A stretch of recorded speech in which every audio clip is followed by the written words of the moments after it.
ایک چھوٹے سے گاؤں میں علی نام کا ایک غریب لڑکا رہتا تھا۔ اس کے پاس دولت نہیں تھی، مگر اس کا دل بہت صاف تھا۔ وہ روز محنت مزدوری کر کے اپنی زندگی گزارتا تھا۔ ایک رات گھر واپس آتے ہوئے علی نے سڑک کے کنارے ایک زخمی اجنبی کو دیکھا۔ سب لوگ اسے نظر انداز کر رہے تھے، مگر علی رک گیا۔ حالانکہ اس کے پاس خود بہت کم تھا، پھر بھی اس نے اپنے پیسوں سے اس اجنبی کے لیے کھانا خریدا اور اسے پانی پلایا۔ اجنبی نے مسکرا کر کہا، بیٹا، نیکی کبھی ضائع نہیں جاتی۔ یہ کہہ کر وہ اچانک غائب ہو گیا۔ علی حیران رہ گیا، مگر اسے یہ سب خواب لگا۔ اگلی صبح علی کی آنکھ کھلی تو اسے عجیب سی طاقت محسوس ہوئی۔ وہ جس چیز کی طرف ہاتھ بڑھاتا وہ خود بخود حرکت کرنے لگتی۔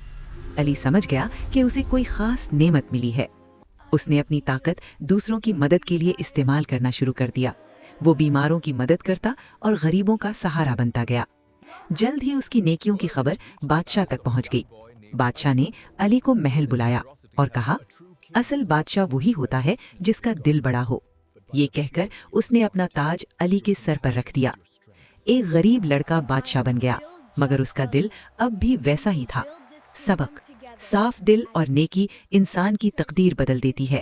نیکی کرنے والے لائک سبسکرائب کرو۔